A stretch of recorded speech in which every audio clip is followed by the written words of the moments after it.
Hello everybody, this is Zips once again from Total Gaming Network and CS Nation, and here we are today with a review for Superhot. Now here's a quick question for everyone. Have you ever watched the Bad Motherfucker music video? If not, you should probably take a moment to check that out. Go on, I'll wait. You got that? Now have you ever seen the trailer for the upcoming movie Hardcore Henry? Awesome. Now, you may have a bit of an idea of just what to expect with Superhot. Of course, Superhot's visuals aren't exactly the same as those two videos. We are instead treated to a simple color palette that focuses on the colors of white and red. Plus, the stories in both of those above videos have next to nothing to do with Superhot. Instead, we are given a story that seems to take a less is more approach. To be perfectly honest, I did not like how the story was presented to me at first. As I made my way through the game, I started to change my tune. Team Superhot actually did a really good job on the story, and I came away from it thinking that the presentation and delivery were almost on par with Portal.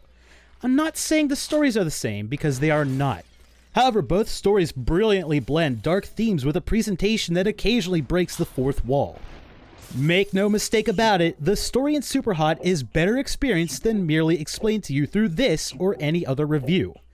You may not like it at first, but I could not see any other method of story presentation working all that well for a game like this. With that said, I do wish that some elements of the presentation were altered ever so slightly. Parts of the story are presented through fake instant message style conversations through an equally fake old CRT screen. Your character's replies are predetermined by the game's script, but you still need to do this pretend typing on your actual keyboard in order to get the message displayed on screen. An identical mechanic was done recently in Pony Island, and I didn't much care for it there either. Simply automating the typing process would immediately rectify this issue. It's a minor gripe, but a gripe nonetheless in the otherwise enjoyable execution of the unquestionably twisted storyline. At first glance, the game may appear sparse and incomplete, resembling what most traditional maps look like prior to texture passes. However, this white and red color scheme is intentional. The stark contrast in visuals allow for the player to easily assess a situation before their eyes. Faceless enemies and bullet trails are red in color, allowing you to see all threats with just a quick glance. Objects that you can interact with are set off from the matte white environment by appearing darker than anything else around you. It's incredibly simple, but it gives a game a style that is unrivaled to anything else out there. This simple visual design continues through to the game's audio. Narration is largely limited to the oft-repeated super and hot, while the rest of the story is carried out through flashes of on-screen text or the aforementioned instant message style chats.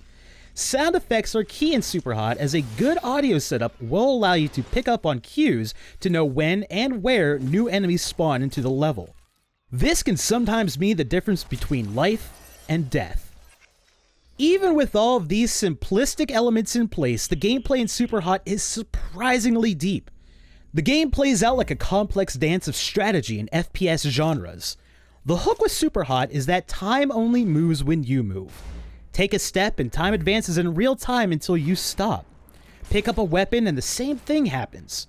This naturally allows you to dodge bullets and carry out some incredibly elaborate actions without breaking a sweat. The strategy part comes in knowing when to attack, when to grab a fresh weapon as ammo is very limited, when to toss your weapon to stagger an enemy, when to grab a crowbar to smash into someone's face, and when to simply move to a flanking position. There is one more ability I haven't yet touched upon here, and that is something you get later on in the game. Superhot eventually allows you to jump from character to character, effectively eliminating them as a threat and giving you a new lease on life. This opens up a wonderful world of gameplay possibilities. If you are about to be shot by someone and there is simply no way to move out of the way, just leap to the person that shot at you and watch as your former shell meets their fate. This also allows you to pull off some elaborate sequences, such as throwing a sword at one enemy, teleporting to the guy standing next to him, picking up your sword that is still flying through the first guy, and turning to slice additional nearby foes. Once you start to pull off these elaborate moves, you just feel like such an incredible badass. The difficulty slowly ramps up as you progress through the roughly 30 levels of the storyline. The increase in difficulty is offset by learning new techniques and simply becoming more accustomed to the gameplay nuances, so it never becomes a frustrating experience. If you did not get your fill of Superhot after completing the story, you are in luck. Completion of the story mode unlocks an unlimited mode, which is, as you may expect, a never-ending wave-based scenario that only ends when you die. You can also partake in a variety of challenges, such as playing through the levels with only a katana, playing through the levels where time doesn't slow down as much as usual, and many more. If you want to challenge yourself to beat the game without dying, you can. It's an option that is available to you. These all add in a series of optional, fun experiences that the more hardcore out there will happily enjoy.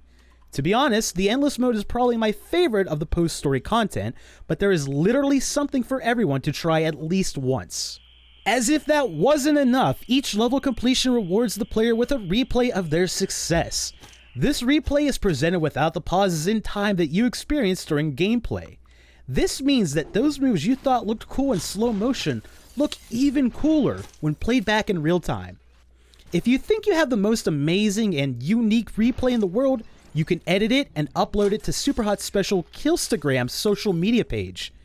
Editing and uploading is built into the game and works quite well in this pre-release period. The coolest part is that Killstagram is an actual website you could visit outside of the game where you can see everyone's hottest replays.